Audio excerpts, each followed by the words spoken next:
The dust had settled over Millfield Creek, but the echoes of judgment still rang through the air. When Samuel Hayes opened his farmhouse door to a filthy, forgotten child, he never imagined that one act of mercy would divide his community and summon an army of the most unlikely protectors the frontier had ever seen. Sometimes, the smallest gestures cast the longest shadows, and in the unforgiving lands of 1887 Wyoming, one farmer's choice to stand against his neighbors would awaken a force more powerful than any man's prejudice. What happens when ordinary people choose extraordinary courage? Subscribe to witness how one man's defiance against injustice sparked a movement that would forever change a small frontier town. Hit that notification bell. You won't want to miss what these 100 women on horseback came to do at Samuel's gate. The September wind carried more than dust across Samuel Hayes's wheat fields. It carried trouble. From his porch, he could see the small figure stumbling down the dirt road that led to Millfield Creek, Wyoming. The child moved like a wounded animal, stopping every few steps to look over his shoulder with the desperate eyes of prey. Samuel set down his coffee cup, the ceramic clinking against the weathered wood of his porch rail. 43 years of frontier life had taught him to read signs, and everything about this morning felt wrong. The boy, he could see it was a boy now, couldn't be more than 10 years old, his clothes hanging in tatters, his dark hair matted with filth and what looked like dried blood. "Martha," Samuel called to his wife through the screen door, "come see this." Martha Hayes emerged, wiping flour-dusted hands on her apron. At 38, she still carried the gentle strength that had drawn Samuel to her 15 years ago, though the harsh prairie winds had etched worry lines around her green eyes. She followed her husband's gaze and gasped. "Sweet Lord," she whispered, "is that a child?" The boy had collapsed near their gate, his small frame crumpling into the dust like a discarded doll. Samuel was already moving, his long strides eating up the distance between the porch and the road. Behind him, Martha's footsteps followed, quick and determined. Up close, the child was even worse than Samuel had imagined. His clothes were little more than rags, his face gaunt with hunger. Dark bruises bloomed across his arms, and his left eye was swollen shut. But it was the fear in his one good eye that hit Samuel hardest, the kind of terror that came from being hunted. "Easy, son," Samuel said, crouching beside the boy. "You're safe now." The child flinched at the words, scrambling backward in the dirt. "Please," he gasped, his voice barely a whisper. They said nobody would help me, said I'm cursed." Martha knelt on the boy's other side, her maternal instincts overriding caution. "Who said that, sweetheart? Who hurt you?" Before the boy could answer, the thunder of approaching hooves filled the air. Samuel stood, positioning himself between the child and the road as 6 riders crested the hill. He recognized them immediately, his neighbors, men he'd known for years. Tom Brennan led the group, his face twisted with the kind of righteous anger that Samuel had learned to distrust. "Morning, Samuel," Brennan called, reining in his horse 20 feet away. The other men spread out in a rough semicircle, their intentions clear. "We're looking for something that belongs to us." "Don't see anything here that belongs to you, Tom," Samuel replied, his voice steady despite the tension coiling in his chest. Brennan's eyes fixed on the boy cowering behind Samuel's legs. "That thing killed the widow Morrison's chickens, stole bread from the Hendersons. He's been living wild in the hills like some kind of animal." "He's a child," Martha said, standing to face the riders. "A hungry, frightened child." "He's a half-breed bastard with no people and no place," spat Jake Henderson, tobacco juice darkening his beard. "His ma was that Indian whore who died of the fever, and nobody knows who his father was. Probably better off dead." Samuel felt something cold and hard settle in his stomach. He'd heard whispers about the boy over the past months, the son of a Shoshone woman who'd worked in the saloons before the sickness took her. The child had been surviving on his own, stealing what he needed to live, becoming a ghost story that parents used to frighten their children. "That may be," Samuel said carefully, "but he's on my land now, under my protection." The words hung in the air like smoke from a gunshot. Samuel felt Martha's hand touch his shoulder, a silent message of support. Behind them, the boy made a small sound, surprise maybe, or hope. Tom Brennan's face darkened. "Samuel, you're making a mistake. That boy's brought nothing but trouble since his mother died. He's been stealing, probably carrying disease. You got no call to harbor him." "I got every call," Samuel replied. "This is America, Tom. A man's got a right to offer shelter on his own land." "Not to trash like that," Henderson snarled. "Not to some breed that don't belong nowhere." The word hit Samuel like a physical blow. He'd heard it before, used against the Chinese railroad workers, against the freed slaves trying to make their way west, against anyone who didn't fit the narrow definition of belonging that men like Henderson carried in their hearts like poison. "Get off my land," Samuel said quietly. Brennan leaned forward in his saddle. "You're choosing this wild boy over your neighbors? Over people you've known for years?" Samuel looked back at the child, at the hope and terror warring in his bruised face, at the way he clutched Martha's skirt like a lifeline. The boy was skin and bones, probably hadn't had a proper meal in weeks. Whatever crimes he'd committed, they were the crimes of survival, nothing more. "I'm choosing what's right," Samuel said. The standoff stretched for long seconds, dust devils dancing between the two groups like nervous spirits. Finally, Brennan straightened in his saddle, his expression promising trouble. "You're making enemies, Hayes. This won't be forgotten." "Neither will your words here today," Samuel replied. The riders wheeled their horses and thundered away, leaving nothing but dust and the echo of threats. Samuel watched them go, feeling the weight of the choice he'd just made settling on his shoulders like a heavy coat. "What's your name, son?" Martha asked gently, kneeling beside the boy again. "Danny," the child whispered. "Danny Crowfeather." Samuel nodded, filing the name away. "Well, Danny Crowfeather, let's get you cleaned up and fed. You're family now." As they helped the boy toward the house, Samuel caught sight of movement on the ridge above his property. A single figure on horseback, too distant to make out clearly, watching their little drama unfold. Something about the silhouette seemed familiar, but before he could focus on it, the rider was gone, leaving only questions in the growing twilight. Inside the farmhouse, Martha busied herself heating water for a bath while Samuel found clean clothes that might fit the boy. Danny sat at their kitchen table, wolfing down bread and milk with the desperate hunger of someone who'd forgotten what it felt like to be full. "Slowly, son," Samuel cautioned. "You'll make yourself sick." But even as he spoke, Samuel's mind was elsewhere, thinking about Tom Brennan's threats and the choice he'd made. In the morning, he'd need to ride into town, face the consequences of his decision. The people of Millfield Creek were good folks mostly, but they were also afraid of change, afraid of anything that challenged their understanding of how the world should work. Outside, the wind picked up, rattling the windows and carrying the scent of coming rain. Samuel Hayes had no way of knowing that his act of mercy had been witnessed by more than just his angry neighbors, or that word was already spreading through channels he couldn't imagine. By sunrise, everything would change. Dawn broke grey and threatening over Millfield Creek, heavy clouds pressing down like a judgment waiting to fall. Samuel Hayes had slept poorly, his dreams filled with the sound of approaching hooves and voices raised in anger.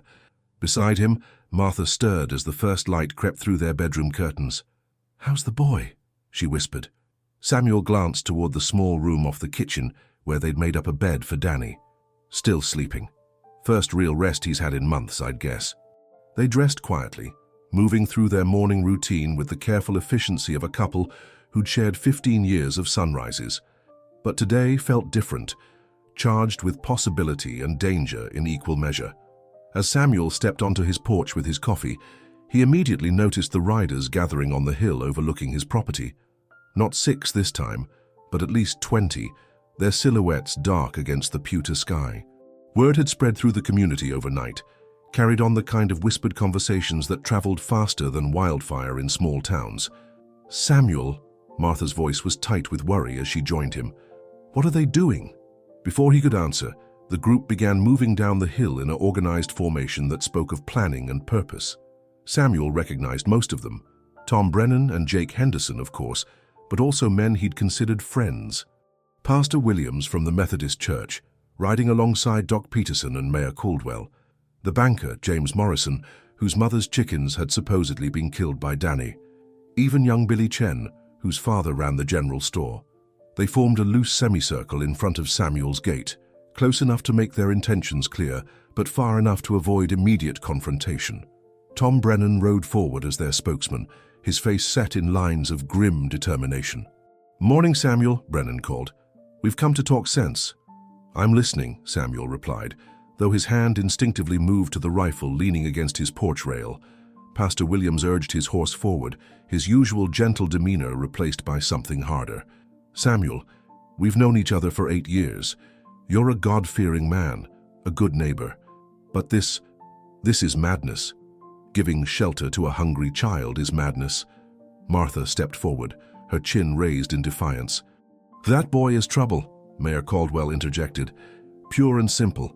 He's been stealing, living wild, probably carrying disease. We can't have that kind of element in our community." Samuel felt his temper rising but kept his voice level. "Danny's just a child trying to survive. His mother's dead, he has no family. What would you have him do?" "What nature intended," Jake Henderson spat. "The weak don't survive out here. That's the way it's always been." "That's not the way it has to be," Samuel shot back. Doc Peterson, a thin man with kind eyes who'd delivered half the babies in Millfield Creek, looked genuinely pained. "Samuel, I examined the Morrison chickens. They weren't just killed for food. They were torn apart, savaged. There's something wrong with that boy." "He was starving," Martha said fiercely. "When you're that hungry, that desperate. When you're that far gone, you don't come back," Brennan interrupted. "That boy's been living like an animal for months. He's forgotten how to be human." Samuel studied the faces of his neighbors, seeing fear masked as righteousness, prejudice dressed up as concern for the community. These were people he'd helped during hard times, people whose children he'd taught to ride, whose crops he'd helped harvest when sickness or injury laid them low. But faced with something they didn't understand, they'd chosen the easy path of rejection. "I won't turn him out," Samuel said simply. "He stays." The words fell like stones into still water, sending ripples of tension through the gathered crowd. Samuel saw hands move closer to gun butts, saw horses sidestep nervously as their riders' agitation communicated itself through reins and spurs. "Then you're no longer welcome in this community," Mayor Caldwell declared, his voice carrying the weight of official pronouncement. "Your goods won't be sold in our stores. Your grain won't be bought for our mill. You'll find no help when you need it, no friendship when you seek it." Samuel felt the words hit him like physical blows. Exile from the community was tantamount to a death sentence for a farmer. Without the ability to sell his crops, buy supplies, or count on neighbors during emergencies, his family would be forced to leave everything they'd built. "Samuel," Pastor Williams tried one more time, his voice softer now. "It's not too late. Send the boy away, he'll survive. His kind always does. But don't destroy your family for a stranger." For a moment, Samuel wavered. He thought of Martha, of the life they'd built together, of the dreams they'd shared for their future. Then he heard a small sound from the doorway behind him and turned to see Danny Crowfeather standing there, clean now but still bearing the marks of his ordeal. The boy's dark eyes were wide with understanding.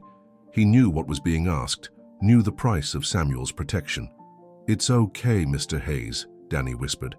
"I can go. I don't want to cause trouble." The simple dignity in the child's voice, the willingness to sacrifice himself to protect the people who'd shown him kindness, crystallized something in Samuel's heart. This was the moment that would define not just his future, but his very soul. "No," Samuel said, turning back to face the crowd. "You're not going anywhere, son. This is your home now." Tom Brennan's face darkened with frustrated rage. "You're a fool, Hayes. A damned fool." "Maybe," Samuel agreed, "but I'm a fool who can sleep at night." The confrontation might have escalated then, might have turned violent, but something extraordinary happened. A single rider appeared on the ridge above them, silhouetted against the lightening sky. Then another, and another. Within minutes, the hillside was lined with figures on horseback, at least 50 of them, watching the scene unfold below with silent intensity. Samuel squinted, trying to make out details, and felt his breath catch in his throat. They were women, all of them, and they were armed. "What in the hell?" Jake Henderson started to say, but his words died as the riders began moving down the hill in perfect formation, their horses' hooves drumming a rhythm like distant thunder. Samuel recognized the leader as she drew closer. Elena Vasquez, the Mexican woman who ran the boarding house on the outskirts of town. Behind her rode women he'd never seen before, their faces set with determination, their clothing marking them as travelers from far and wide. The men who'd come to intimidate Samuel suddenly found themselves outnumbered and outflanked. Their horses began to prance nervously as the women formed an outer circle around them, trapping them between Samuel's property and a wall of silent, watchful riders. Elena Vasquez urged her horse forward until she was face to face with Tom Brennan. When she spoke, her accented English carried the authority of someone accustomed to command. "Gentlemen," she said, her voice cutting through the tension like a blade, "I believe you have business elsewhere." Brennan looked around wildly, trying to count their opponents, trying to understand what was happening. "Who are you people? What do you want?" Eleanor smiled, but there was no warmth in it. "We are women who have heard an interesting story about a farmer who chose courage over comfort, kindness over cruelty, about a child who needed protection and found it with good people." Samuel stared in amazement as more women continued to arrive, their numbers swelling to what had to be close to 100. He saw faces of every description, white and brown and black, young and old, well-dressed and worn by hard travel. What they all shared was a look of absolute determination. "This is none of your concern," Mayor Caldwell blustered, but his voice lacked conviction. "Her child's welfare is every woman's concern," replied a tall black woman with graying hair and scars on her hands that spoke of hard labor. "And we don't take kindly to grown men bullying children." The standoff stretched for long moments, the morning air thick with tension. Samuel found himself holding his breath, unsure what would happen next, but grateful beyond words for this unexpected intervention. Finally, Tom Brennan seemed to realize that discretion was the better part of valor. "This isn't over, Hayes," he called as he wheeled his horse away from the confrontation. Not by a long shot. One by one, the men of Millfield Creek followed him, riding away with their tails between their legs like scolded dogs. As they disappeared over the hill, Elena Vasquez dismounted and approached Samuel's porch. "Mr. Hayes," she said formally, "my name is Elena Vasquez. These are my sisters."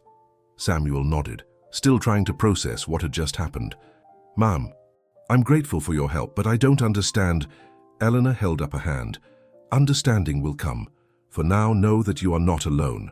What you have done today will not be forgotten." As if on some invisible signal, the women began to disperse, riding away in small groups until only Eleanor remained. She remounted her horse and looked down at Samuel with something like respect in her dark eyes. "The boy is safe," she said simply, "and so are you. But the real test is yet to come."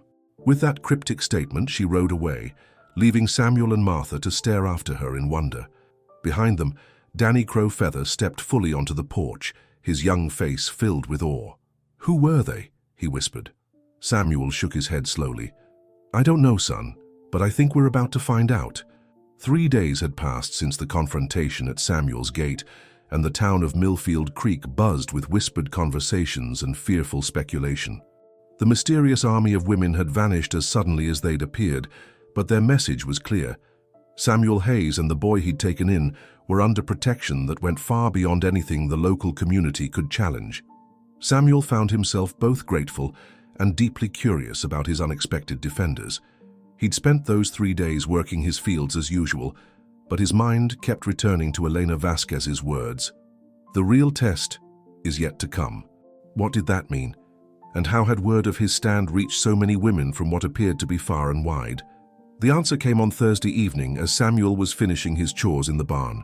A soft knock on the barn door made him look up from the harness he was mending to see Elena Vasquez standing in the doorway, her dark hair braided back and her traveling clothes dusty from the road. "Mrs. Vasquez," Samuel said, setting aside his work and standing. "I wasn't expecting you." "I promised you understanding," she replied, stepping into the barn. "Are you ready to hear the truth?" Samuel nodded, gesturing to a wooden crate that served as a seat. Elena remained standing, her hands clasped before her as she chose her words carefully. "What do you know about the Underground Railroad, Mr. Hayes?" The question caught Samuel off guard. "I know it helped slaves escape to freedom before the war. My brother fought for the Union. He told me stories." Eleanor nodded. "The railroad had many stations, many conductors, but it also had protectors, people who watched over the stations, who came running when danger threatened. Most of them were women." Samuel felt pieces of a puzzle beginning to shift in his mind. Women like you. Women like all of us, Elena confirmed. The war ended, but the need for protection didn't. Freed slaves heading west, Chinese immigrants facing violence, Mexican families losing their land to corrupt officials. There are always people who need defenders. She moved to the barn window, looking out at the house where Martha was helping Danny with his letters by lamplight. We call ourselves Las Hermanas del Sendero, the Sisters of the Trail. Some of us are former slaves who found freedom and want to help others find it too. Some are immigrants who remember what it's like to be unwanted. Some are just women who got tired of watching the strong prey on the weak. Samuel absorbed this information slowly. How many of you are there? More than you might think. Fewer than we need. Eleanor turned back to him. We have stations from California to the Mississippi, safe houses and supply depots. But mostly we have women who ride when the call goes out. And the call went out for Danny? Elena's expression softened. Word travels fast on the frontier, Mr. Hayes. A Mexican woman who works in your town sent word to me about what had happened. I sent word to others. Within 12 hours, women were riding toward Millfield Creek from as far as Denver and Santa Fe. Samuel shook his head in amazement. All for one orphaned boy? All for what that boy represents, Elena corrected.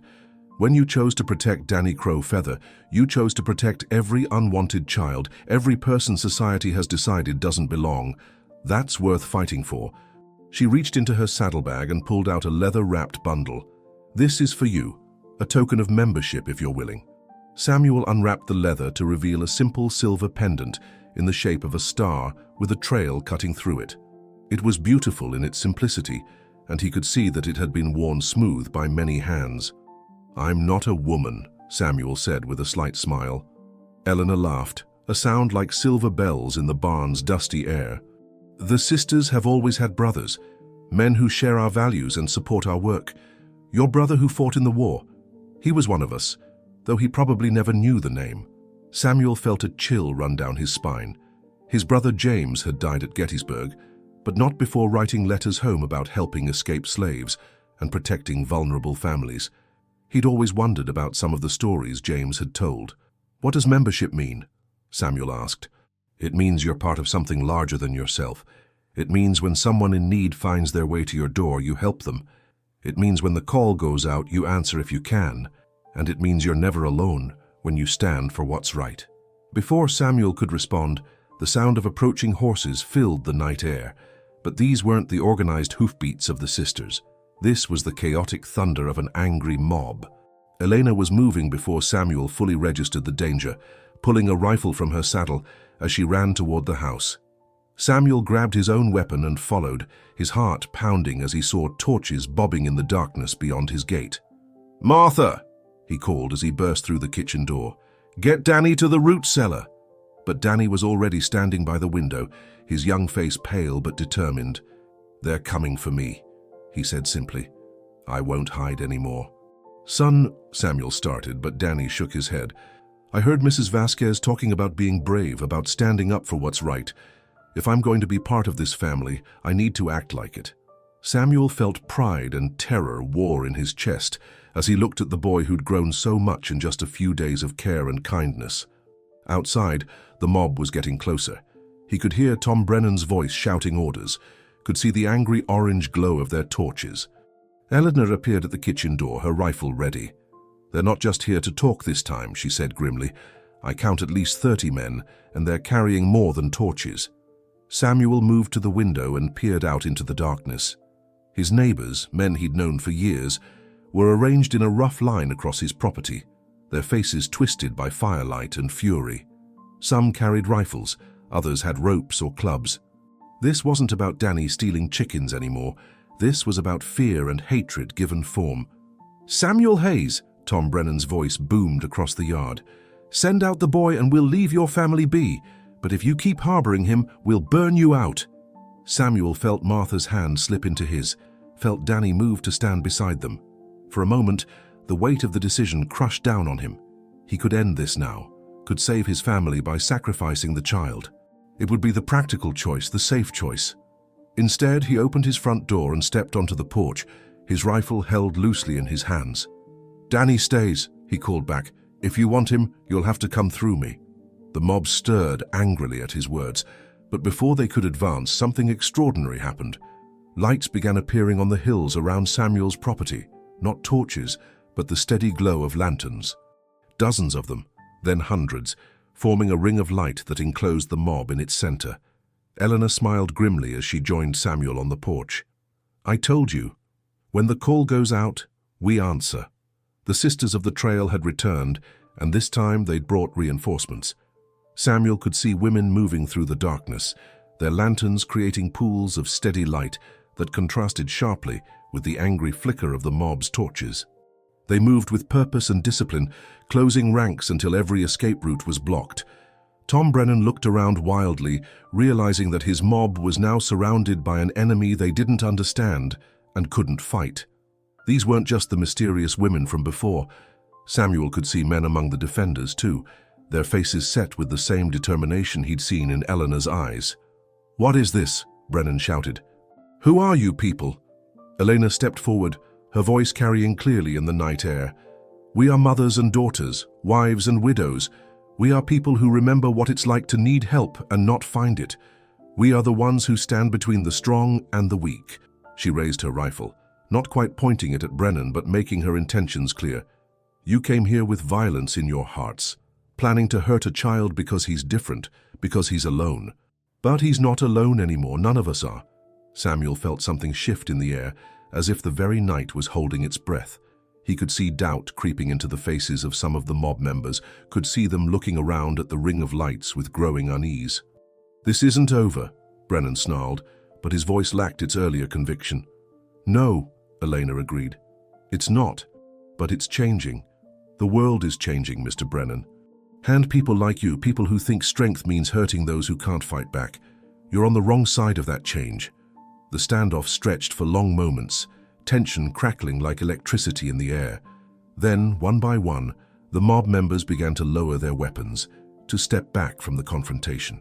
Faced with opponents who wouldn't be intimidated and couldn't be overcome, their courage failed them.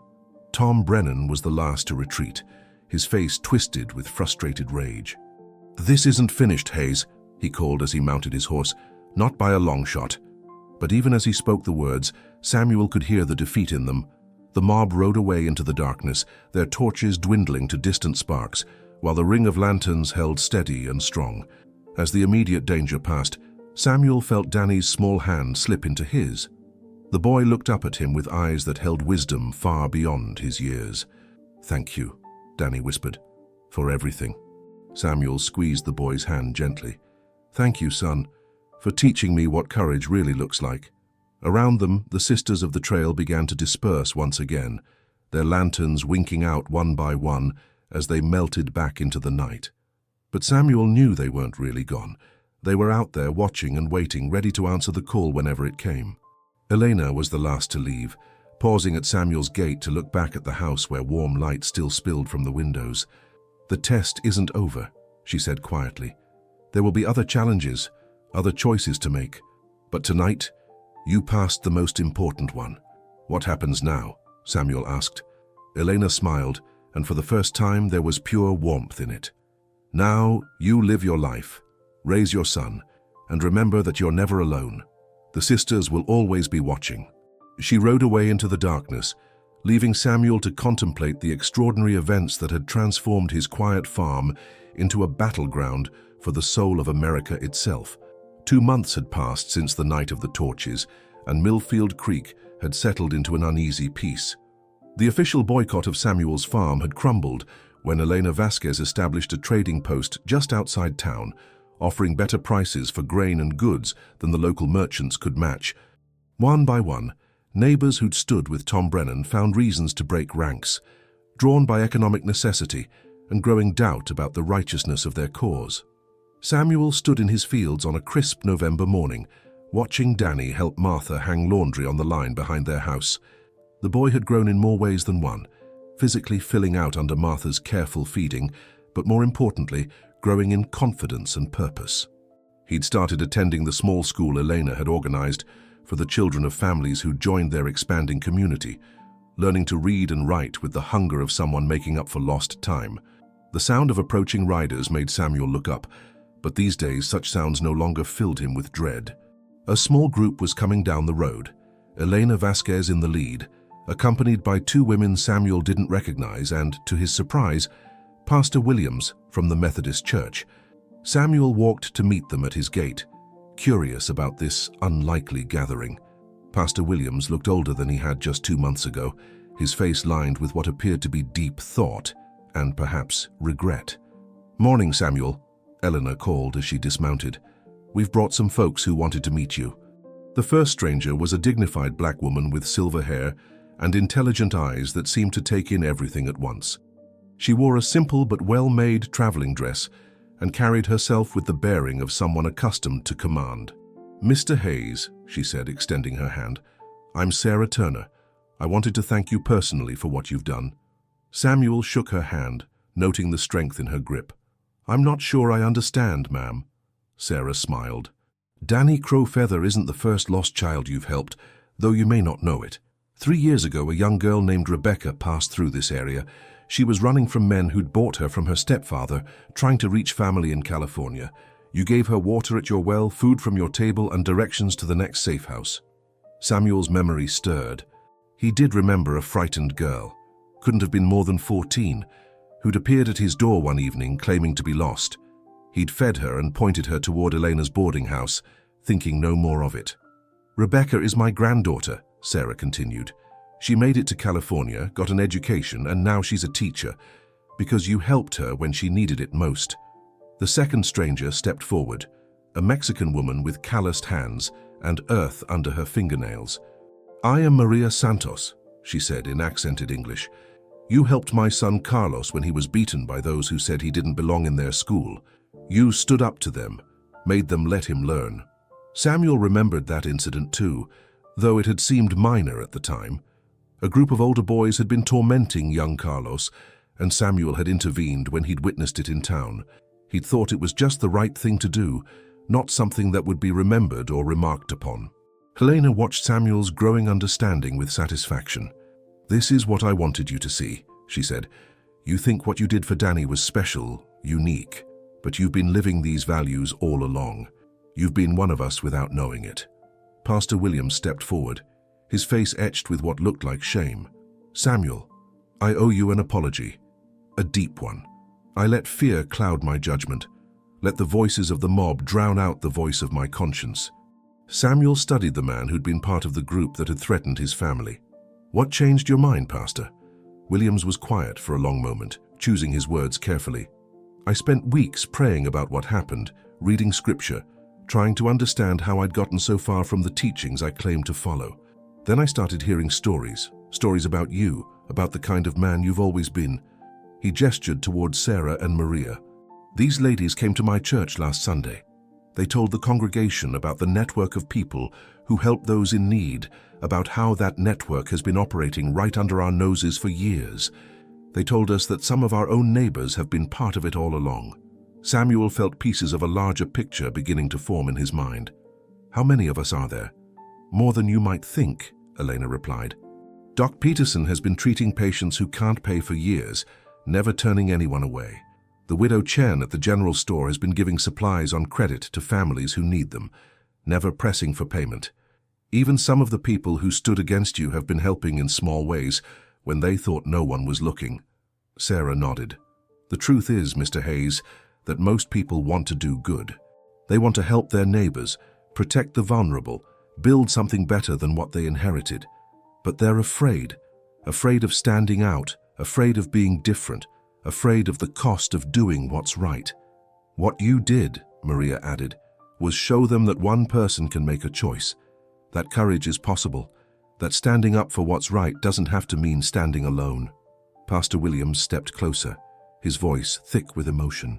"Samuel, I want to ask for your forgiveness, and I want to ask if you'll help me organize a community meeting. It's time for Millfield Creek to decide what kind of place it wants to be."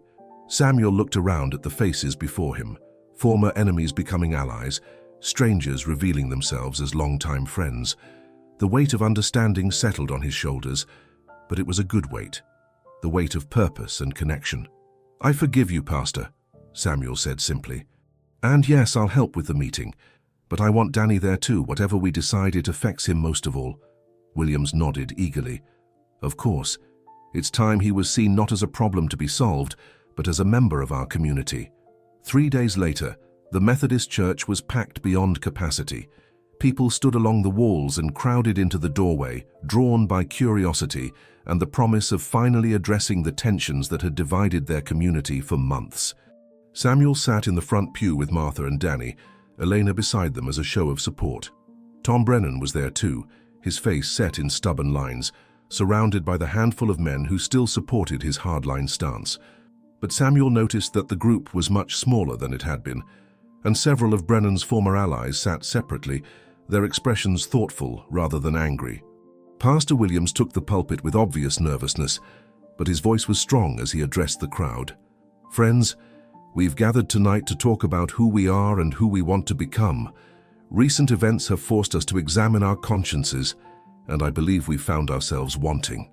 He gestured towards Samuel and Danny. 2 months ago, many of us stood ready to drive a child from our community because we were afraid of change, afraid of difference, afraid of what helping him might cost us. We let fear overrule compassion, and we were wrong. A murmur ran through the crowd, some of agreement, some of dissent. Tom Brennan half rose from his seat, but Williams continued before he could speak. But tonight, I want to share some stories you may not have heard. Stories about the kind of community we've actually been, underneath all the fear and prejudice. What followed was a revelation that transformed the entire gathering. Pastor Williams told the congregation about the underground network that had been operating in and around Millfield Creek for years. The quiet acts of kindness, the help given to strangers, the web of compassion that had connected their community to something larger than itself. He spoke of Doc Peterson's midnight rides to treat injured Chinese workers when no one else would help them, of the widow Chen smuggling supplies to a family of freed slaves who'd been run out of the next town over, of young Billy Chen tutoring Mexican children whose parents worked the nearby ranches, teaching them English so they could attend school. With each story, Samuel watched faces in the crowd change. People began to realize that they'd been part of something beautiful without knowing it, that their small acts of kindness had been part of a larger movement toward justice and compassion. Elena stood when Pastor Williams finished, her voice carrying clearly through the packed church. What Pastor Williams describes is the work of Las Hermanas del Sendero, the Sisters of the Trail, but it's bigger than our organization. It's the recognition that we're all connected, that what hurts one of us hurts all of us, and that we're stronger when we stand together. She gestured toward Danny, who sat straight and proud between Samuel and Martha. This boy represents every person who's been told they don't belong, every child who's been abandoned, every soul who's been deemed unworthy of love and protection. When you chose to threaten him, you were threatening all of us. But when Samuel chose to protect him, he was protecting the best part of what humanity can be. Tom Brennan finally found his voice, standing up with his face red with anger. "This is all very pretty," he snarled, "but what about our property values? What about our children's safety? You let one stray in and more will follow, mark my words." "Then let them come," interrupted a voice from the back of the church.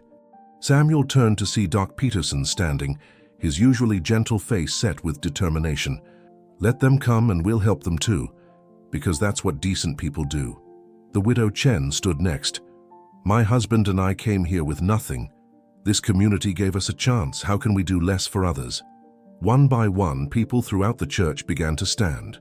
Former opponents of Samuel's choice, neutral parties who'd stayed silent, supporters who'd lacked the courage to speak up before.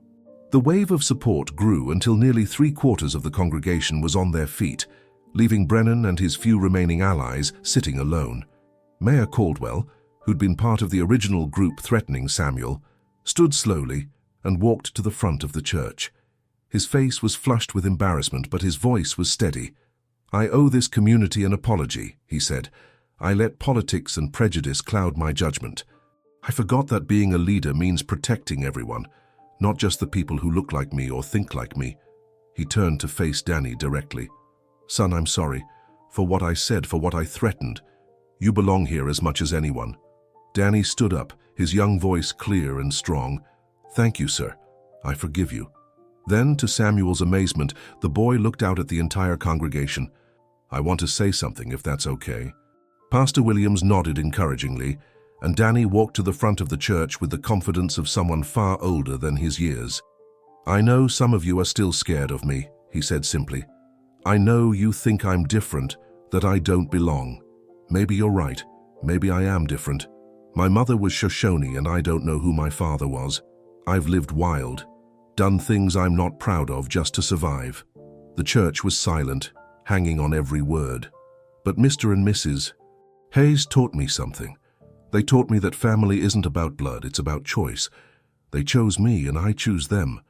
And if this community will have me, I choose all of you too. The boy paused, seeming to gather his courage for what came next. "I know there are other children out there like I was, hungry, scared, alone, and I want to help them. Mrs. Vasquez has been teaching me about the Sisters of the Trail, about how people can work together to help those who need it most. I want to be part of that. I want this whole town to be part of that." Danny looked directly at Tom Brennan, his voice gentle but unwavering. "Even you, Mr. Brennan, because I think underneath all that anger, you're scared too. Scared that there's not enough good things to go around, that helping others means less for you and yours. But it doesn't work that way. The more love we give, the more we have." The silence stretched for long moments. Then, to everyone's amazement, Tom Brennan's wife Sarah stood up. She'd been silent throughout the confrontations, standing by her husband but never actively participating in his campaigns against Samuel. "Tom," she said quietly, "I've been listening to our boy Danny here and I think he's got more wisdom than the lot of us combined." She looked around the church, her voice growing stronger. "My husband's not a bad man. He's just afraid. We all are. But maybe it's time to stop letting fear make our choices for us." She walked to the front of the church and put her hand on Danny's shoulder. "Son, you've got more courage in your little finger than most grown folks have in their whole bodies. I'd be proud to call you neighbor." The dam burst then. People flooded forward, surrounding Danny with embraces and words of welcome and support. Even some of Brennan's former allies came forward, shamefaced but sincere in their apologies. Tom Brennan sat alone for several minutes, his face a mask of conflicting emotions. Finally, he stood and walked slowly to the front of the church. The crowd parted before him, uncertain what he intended. He stopped in front of Danny, looking down at the boy who'd caused him so much anger and fear. For a moment, Samuel tensed, ready to intervene if necessary. Then Brennan extended his hand. "I've been wrong, son," he said gruffly. "Dead wrong. I let my fear turn me into something I don't like much. I hope you can forgive a foolish old man." Danny didn't hesitate. He took Brennan's hand and shook it firmly. "We all make mistakes, Mr. Brennan. What matters is what we do next." The transformation in the church was palpable. What had begun as a community meeting had become something more, a moment of healing, of choosing compassion over fear, of deciding to be better than they'd been before. Elena stepped forward as the emotion in the room began to settle. "If Millfield Creek is serious about joining the Sisters of the Trail officially, there are things we need to discuss. Safe houses to establish, supply routes to organize, training to provide. This is real work, sometimes dangerous work." Mayor Caldwell nodded eagerly. "What do you need from us?" "Commitment," Eleanor replied. "Not just for today, not just while the feeling is strong, but for the long haul. People will come to you seeking help. Runaway slaves, displaced families, immigrants fleeing violence, children with nowhere else to go. You'll need to help them all, not just the ones who look like you or speak your language." Pastor Williams stepped forward. "The church is yours to use as a safe house. Our doors will always be open." Doc Peterson nodded. "Medical care for anyone who needs it, no questions asked." The commitments came one after another, offers of food, shelter, transportation, protection.